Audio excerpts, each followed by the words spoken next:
ശ്രവിക്കുന്ന എല്ലാ നല്ലവരായ ദേശനിവാസികൾക്കും കർത്താവായ യേശുക്രിസ്തുവിന്റെ നാമത്തിലുള്ള വന്ദനം അറിയിക്കുകയാണ്.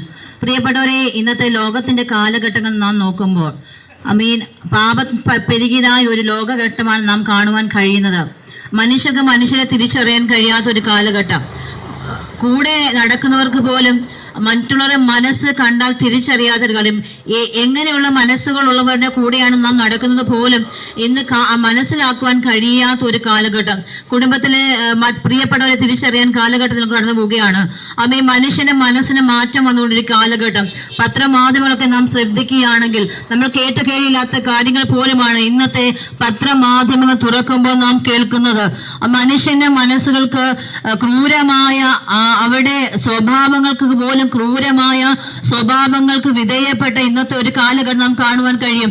എവിടെ നോക്കിയാലും മദ്യത്തിനും മയക്കിനും അടിമപ്പെട്ട് കുടുംബങ്ങളിൽ പോലും സമാധാനമില്ലാതിരിക്കുന്ന അനുഭവം നമുക്ക് കാണുവാൻ കഴിയും. നമ്മുടെ കുഞ്ഞുങ്ങളെ പോലും വിശ്വസിക്കാൻ കഴിയാത്തൊരു കാലഘട്ടം, കുടുംബത്തിലുള്ളവരെ വിശ്വസിക്കാൻ കഴിയാത്തൊരു സമയങ്ങളോട് നാം കടന്നു പോകുമ്പോൾ ഇതിനൊക്കെ ഒരു മാറ്റം വരുത്തുവാൻ ഏത് വിഷയങ്ങൾക്കും മാറ്റം വരുത്തുവാൻ ഞങ്ങൾ ഇവിടെ ഉയർത്തുന്ന സുവിശേഷത്തിന് കഴിയും. സുവിശേഷം എന്ന് പറഞ്ഞാൽ സദ്വർത്തമാനം എന്നാണ്. എന്താണ് സന്തോഷവർദ്ധമാനം? അത് കർത്താവ് യേശുക്രിസ്തുവാണ്. സുവിശേഷം മനുഷ്യന്റെ മനസ്സിനെ മാറ്റുവാൻ കഴിയും. നിങ്ങൾ തിരുവനന്തപുരം ജില്ലയിൽ പല ഭാഗം നോക്കുമ്പോൾ കള്ളു കുടിച്ച് കൊലപാതകം ചെയ്ത ക്രൂരമായി സ്വഭാവങ്ങൾക്ക് അടിമകളായിരുന്ന വ്യക്തികളെ പോലും മാറ്റം വരുത്തിയ സുവിശേഷമാണ്. സുവിശേഷം എന്ന് പറഞ്ഞാൽ സദ്വർത്തമാനം. ഒരു മനുഷ്യന് സന്തോഷ വാർത്ത, ഒരു മനുഷ്യനെ വീണ്ടെടുക്കുന്ന ഒരുവനുണ്ടെന്നും അവനെ സ്നേഹിക്കുന്ന ഒരുവനുണ്ടെന്നും അവന്റെ കുടുംബത്തിൽ സമാധാനം നൽകുന്ന ഒരുവനുമുണ്ടെന്നും എന്നൊരു വാർത്തയാണ് ഇന്ന് പകൽക്കാലം ഞങ്ങൾക്ക് നിങ്ങളോട് സംസാരിക്കുമ്പോൾ. നിങ്ങൾ ഏത് വിഷയങ്ങൾ അനുഭവങ്ങളോട് കടന്നു പോയാലും എത്രയെത്ര ജീവിതത്തിൽ മാറ്റുവാൻ കഴിയില്ല, എൻ്റെ വിഷയത്തിനൊരു പരിഹാരം നൽകുവാൻ ആർക്കും കഴിയില്ല നിങ്ങൾ പറയുമ്പോഴും ഒരു വ്യക്തിക്ക് നിങ്ങളുടെ ജീവിതത്തിലെ വിഷയങ്ങൾക്ക് മാറ്റം തരുവാൻ കഴിയും. അത് ഞങ്ങൾ ഉയർത്തുന്ന കർത്താവായ യേശുക്രിസ്തുവിനാണ്. യേശു മനുഷ്യനായി ഈ ഭൂമിയിൽ വന്നതാണ്. നമ്മൾ എല്ലാവരും ഡിസംബർ മാസം 25 യേശുക്രിസ്തുവിന്റെ ഉയർപ്പെന്നൊക്കെ ജനനം എന്നൊക്കെ പറഞ്ഞ് ആഘോഷിക്കുമ്പോൾ ഈ കേരളം, ഈ ലോകം അടങ്ങുന്ന എല്ലാ ആൾക്കാരും ആഘോഷിക്കുന്ന ഒരു കാര്യമാണ് യേശുവിന്റെ ക്രിസ്മസ്, യേശുവിന്റെ ജനനം എന്ന. യേശു എന്തിനാണ് ഈ ഭൂമിയിലേക്ക് വന്നത്? യേശുവിന് ഈ ഭൂമിയിലേക്ക് വരുവാനുള്ള ദൈവത്തിന്റെ ദൗത്യം എന്തായിരുന്നു? പാപത്തിൽ വീണു മനുഷ്യനെ വിടുവിക്കുവാനാണ് യേശു ഈ ഭൂമിയിലേക്ക് വന്നത്.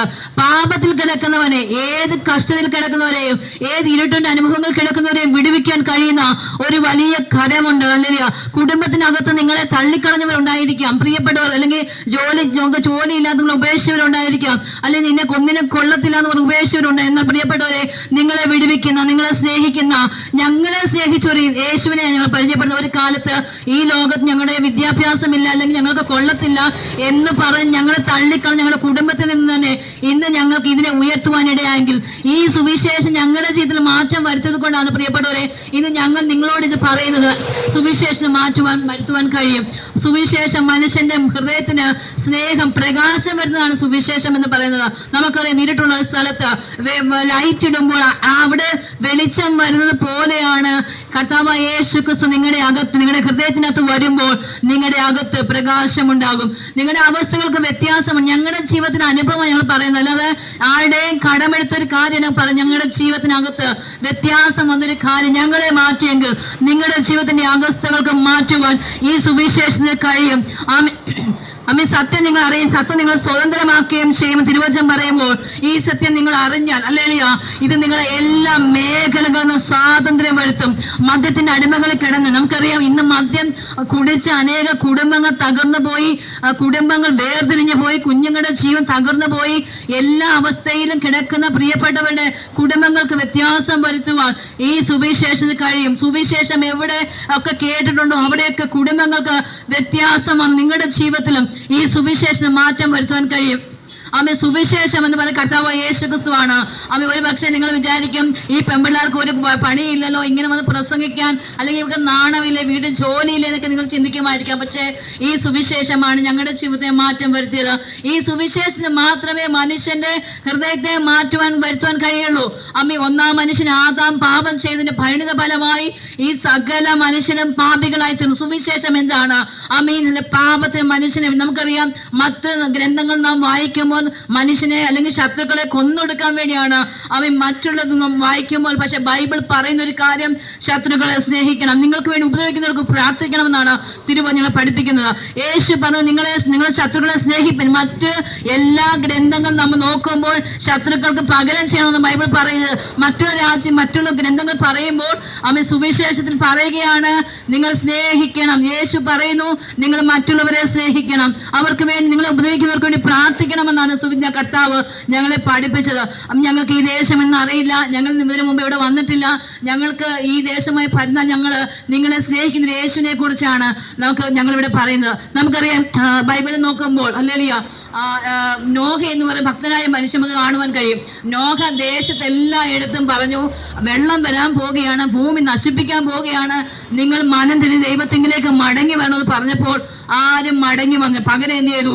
40 രാവും 40 പകലും മഴ പെയ്ത് ഭൂമി മുഴുവൻ നശിച്ചു. എന്നാൽ പെട്ടകത്തിനകത്ത് കയറിയ നോഹയും കുടുംബവും മൃഗജാലങ്ങൾ രക്ഷപ്പെടുന്ന തിരുവചനം പറയുന്നെങ്കിൽ, പ്രിയപ്പെട്ട ഈ സുവിശേഷം നിങ്ങളുടെ ഹൃദയത്തെ മാറ്റം വരുത്തുന്നെങ്കിൽ, നിങ്ങളുടെ ഹൃദയത്തെ വ്യത്യാസം വരുത്തുന്നെങ്കിൽ, നിങ്ങളുടെ ജീവിതത്തിന്റെ അനുഭവങ്ങൾക്ക് ഇത് മാറ്റം വരുത്തുവാൻ ഇടയായിത്തീരും. സത്യം നിങ്ങളെ സ്വതന്ത്രമാക്കും. ഇരുട്ടിൽ കിടക്കുന്ന അനുഭവങ്ങളിൽ കിടക്കുന്ന മദ്യത്തിന് അടിമപ്പെട്ട് കുടുംബങ്ങൾ നശിച്ചു പോകുന്ന പ്രിയപ്പെട്ടവരെ, നിങ്ങൾക്ക് മദ്യം നിങ്ങളുടെ ചിത്രം മാറ്റുവാൻ കഴിയുന്നില്ലേ?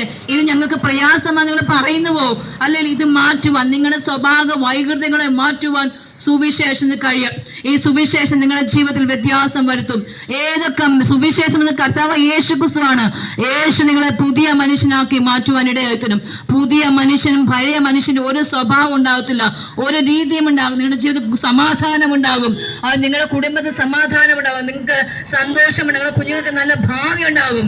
അടിസ്ഥാനം ശരിയായ, അടിസ്ഥാനം ശരിയായ എല്ലാം ശരിയാകും. നമുക്കറിയാം, ഒരു ഭവനം പണിതാൽ ആ ഭവനത്തിന്റെ അടിസ്ഥാനം കറക്റ്റായിട്ട്, കെട്ടിടം നിർമ്മിക്കുമ്പോൾ കറക്റ്റായിട്ട് ആ വീട് പണിതില്ലെങ്കിൽ വലിയ കാറ്റും കോളും ഒക്കെ അടിക്കുമ്പോൾ ആ വീട് ഇടിഞ്ഞു പോകും എന്ന് പറയുന്നത്. ഒരു മനുഷ്യന്റെ അടിസ്ഥാനം എന്ന് പറയുന്നത് സുവിശേഷമാണ്. നമുക്കറിയാം, ഈ മനുഷ്യൻ എങ്ങനെയാണ് നിർമ്മിക്കപ്പെടുന്നത് അറിയാമോ? നമുക്ക് ഉൽപ്പത്തി പുസ്തകം കാണുന്ന ഒരു കാര്യമുണ്ട്, മനുഷ്യനെ മണ്ണിൽ നിന്നാണ് ദൈവം നിർമ്മിച്ചത്, അല്ലല്ലയോ? മണ്ണായിരുന്ന മനുഷ്യനെ ഒന്നുമില്ലാത്ത അവസ്ഥയിൽ കർത്താവിന്റെ ദൈവത്തിന്റെ ശ്വാസം കൊടുത്താണ് മനുഷ്യനെ രൂപപ്പെട്ടത്. മനുഷ്യൻ നശിച്ചു പോകുന്ന കണ്ടപ്പോൾ മനസ്സലിവുള്ള കർത്താവ്, സ്നേഹമുള്ള ദൈവം യേശു ഭൂമിയിലേക്ക് വന്നു. തന്റെ 33 വർഷക്കാലം ഭൂമിയിൽ ജീവിച്ച്, മനുഷ്യന് വേണ്ടി ജീവിച്ച്, മനുഷ്യന് വേണ്ടി മരിച്ച്, മനുഷ്യന്റെ പാപങ്ങൾക്ക് വേണ്ടി മരിച്ച് ഉയർത്തെഴുന്നേറ്റു, അല്ലല്ലയോ? ഒരു പുതിയ ജീവിതം. മറ്റു മനുഷ്യന് മരണം കൊണ്ട് അവസാനിക്കുമെന്ന് മറ്റുള്ള ഗ്രന്ഥങ്ങൾ പറയുമ്പോൾ യേശു ഉയർത്തെഴുന്നത് കൊണ്ട് മരണം ഒരു മനുഷ്യന്റെ ജീവിതത്തിന് അവസാനമല്ല, അതിനപ്പുറമായൊരു ജീവിതമുണ്ട്. ആ ജീവിതത്തിലേക്ക് നിങ്ങൾ പ്രവേശിക്കണമെങ്കിൽ അത് എല്ലാവരും പറ്റത്തില്ല. കാരണം ഹല്ലേലൂയ, മരിച്ചു ഉയർത്തെഴുന്നേറ്റ യേശുവാണ്. യേശുവിന്റെ മക്കൾക്ക് മാത്രമേ നിത്യജീവൻ പ്രവേശിക്കാൻ കഴിയത്തുള്ളൂ. നിങ്ങൾ ഈ ഭൂമിയിൽ എത്ര കാലം കഷ്ടപ്പെട്ട് ജീവിച്ചിട്ട് നരകത്തിലേക്ക് പോകണമോ, അതോ നിത്യജീവനിലേക്ക് നിങ്ങൾക്ക് പ്രവേശിക്കണമോ? നിങ്ങൾക്ക് സ്വർഗത്തിലേക്ക് പോകണമോ, നരകത്തിലേക്ക് പോകണമോ? വഴി ഇതാകുന്നു. വഴി, സത്യം, ജീവനുമായ യേശുവിലേക്ക് നിങ്ങൾ നോക്കിയാൽ, യേശുവിനെ നോക്കി ജീവിച്ചാൽ നിങ്ങളുടെ ജീവിതത്തിൽ വ്യത്യാസം ഉണ്ടാകും. നിങ്ങളുടെ നല്ല വഴിയിലേക്ക് നിങ്ങൾ കടന്നു പോകാൻ ഇടയായിത്തീരും. ഈ നിവാസികൾക്ക് ഈ ഞങ്ങൾ പറയുന്ന സുവിശേഷം ഈ ദേശത്തെ ചലന മാറ്റങ്ങൾ വരുത്തട്ടെ ഞങ്ങൾ ആശംസിക്കുന്നു. കർത്താവ് എല്ലാവരെയും സഹായിക്കട്ടെ. Thank you.